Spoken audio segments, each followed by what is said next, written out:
We interrupt our program with a special bulletin. An unidentified object has been spotted in orbit around the Earth.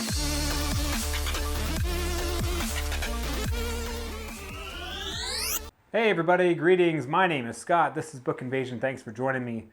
I thought I would give you guys a wrap-up of what I've been reading recently. Most of my book reviews are in single book review videos, but I wanted to give back to you guys and give you guys a wrap-up, which is really just going to be a summary review of all of the book review videos that I've put out that nobody's watching. So let me know down in the comments if you would prefer me to do more wrap-ups of what I've been reading, or if you would like to go for the full book reviews. I'm sure I already know what the answer is. But anyway, here's a wrap-up of what I've been reading recently. Let's start all the way back with Rabbits by Terry Miles. This book was, I thought, fantastic. It has a lot of those references to weird things that happen that are all part of this global game where, say, you go and pay for your coffee, that's $5.43, and all of a sudden at 5:43 p.m., your radio clicks on to a song that's about something that you have deep ties with or something, that tells you to go to a place, and in the place you find a chalk drawing on behind a dumpster that leads you to a GPS coordinates where you find a door, and the door leads you into this underworld type of thing where somebody's been waiting for you, forever. Something like that. Like, that's something that would happen in Rabbits, where there are all these nuances really that have a deeper meaning when you're playing Rabbits in this game.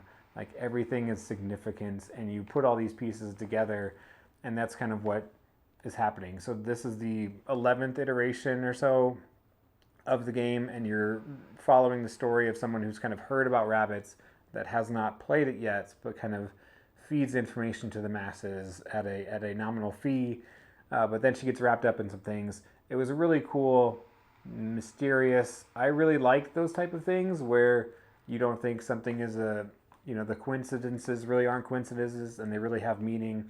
It's all kind of controlled by different parallel universes, things like that. Different timelines come into play, quantum physics. It's a lot like I described it in my review. It's like a Donnie Darko meets Black Mirror meets the number 23, meets all kinds of those cool psychological nuanced things where there's patterns that people find and that there are different wavelengths and universes that you're experiencing all at the same time. Rabbits by Terry Miles. I thought it was awesome. Go check out my review or check out that book if any of those things interest you. The next one I read is Project Hail Mary by Andy Weir. We all kind of know that's been going around. You can check out my review of that. I really loved it. It is kind of the Martian 2.0, but in a different sense where it's more of like it turns itself into like a buddy movie type of story where there's the astronauts and his buddy that he encounters out there, a plot to save Earth, humanity, all that good stuff. Andy Weir really plays to his strengths in this book. I thought it was amazing. Next one I have is The Future Is Yours by Dan Frey. This is about a Silicon Valley startup where they use quantum physics to be able to tell the future through this computing. And they want to market this and sell it to the masses. And their company is called The Future. And so these two partners, Ben Boyce and his buddy Adi something, they start this company and things don't always go as planned, even though they can predict and see the future. And it's a really cool kind of play on the morality, how you can use this technology to your benefit or your detriment. Would you use it? Should you use it? Should it be available? Should people see this? If you do see it and it doesn't go the way you planned, how does that affect your psyche, knowing that you're living in a predestined fate? Things start to go awry, anomalies start to appear, predictions start to be false, things fall apart. This was a really cool book. It was told in like a variety format of email exchanges, court transcripts, Tumblr posts, news broadcasts, and then the dialogue between the characters. So it was really cool. Next up is The Black Tongue Thief by Christopher Buehlman. I got this on audio through NetGalley, and it was really awesome. I really love the narration of this. It had a really kind of thick Irish accent, and maybe you think of Colin Farrell or something like that.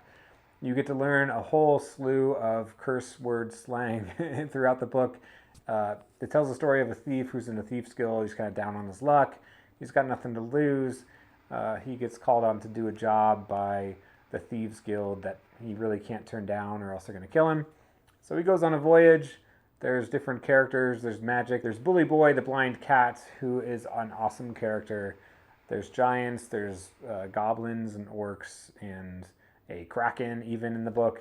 And it's a really cool world that he's made, and the rules of the Thieves Guild and all of this old style Gaelic terminology, I guess you would call it. It was a really excellent fantasy book. It was very funny. There were points there the pacing was kind of a little bit off at some points, but it's a great adventure story, a great fantasy. I really did enjoy it. Next up I have is Star Eater by Kirsten Hall. This was one of my anticipated releases of the year. It was a really awesome fantasy book, and Kirsten has the ability to throw you into a world that's kind of been really established, and the characters are going about their day using this terminology, these customs, these rituals that you know nothing about, but it's like, oh, we're going to do a ritual tomorrow. I'm really nervous about it. You don't know what a ritual is, you don't know what's going to happen, and the author really throws that into you and piles on these kind of phrases and common nomenclature throughout the world that you don't know about, and you only kind of get to understand what they are when they're happening in the moment. There's cannibalism, there is demons, there's haunts, there's magics, kind of a psychokinetic energy they use called lace, and they power that lace by eating the flesh of other sisters. They live in a kind of elevated piece of earth called Atrium. They worship the Eater. There's a statue there, and instead of saying like, oh God, what happened? They say, oh Eater, what happened? And it's a really cool thing. The sisterhood has these rules and these customs that they abide by that's been established through many years, and our main character is kind of a rookie to the whole sisterhood, so she's kind of finding her way throughout this established group of friends, so to speak.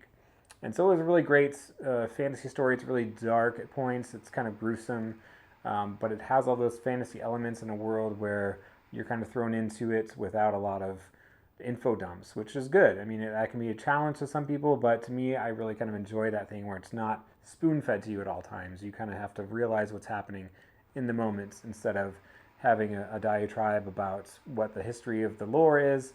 Even though I would like that, that would be awesome to get another story about the history of the sisterhood. But in this story, it really is a good beginning and end. There were a bit of pacing issues towards the end that I thought could have been better, but anyway, it was a great story. I liked it overall. Next up I have is The Heap by Sean Adams. This was kind of a palate cleanser for me. It was just kind of a weird book about a 500-story tall tower in the desert called Los Verticales. That was a marvel of engineering, a bustling city of things that one day just collapsed and now is spread over a 20-acre area of desert.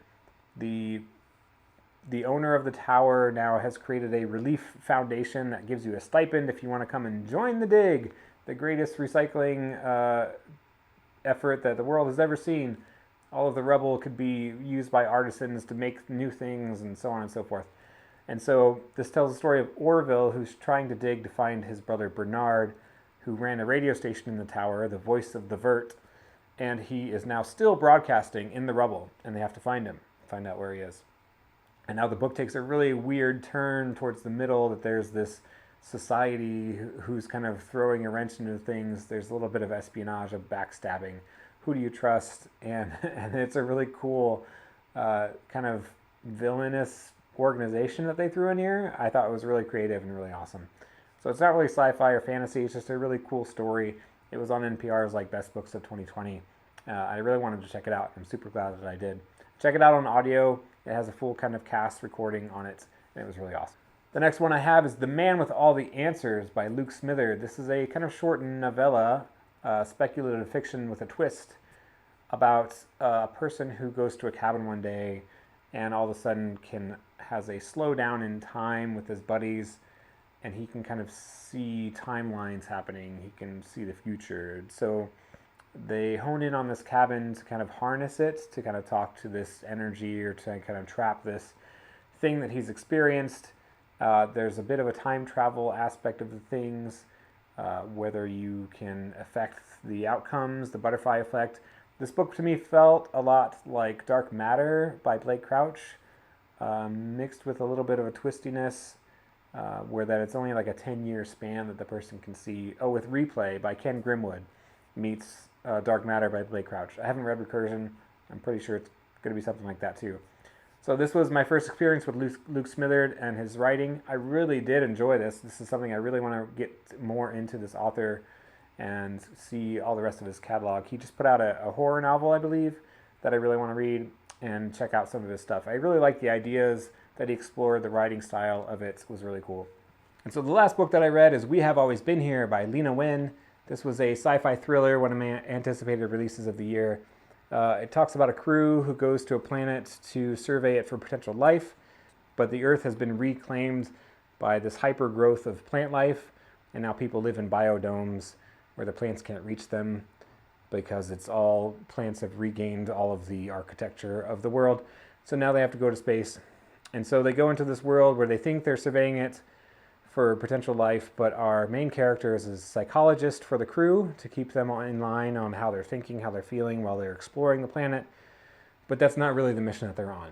Things start happening, people start having nightmares and visions, and the AI robots start acting weird and strange, and our psychologist is kind of a rookie to the game, and there's a lead psychologist, Dr. Keller, who gets cryogenically frozen because she was having some problems. And so now Dr. Park is our remaining psychologist. She has to be the one to kind of care for the well-being of the occupants of the crew, but she doesn't really like people that much. She's very awkward around them, and so she befriends all of the AIs on the ship. Things start happening, things start being weird. It's told through present tense and then a flashback to past tense, but then there's also, and part of the story is told through video transcripts of the previous expedition, I guess you would call it, and what had happened to them. And so the story was really cool. It escalated in scope and in dynamic throughout the whole story. The stakes got higher.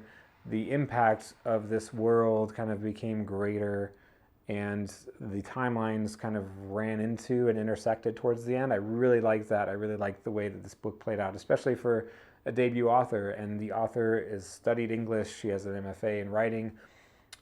She definitely has a great background and great established characters in this story that I really enjoyed. And so that's my wrap up for the recent reads that I've read. Definitely check some of those out. Check my review videos for most of them. I will have them up shortly.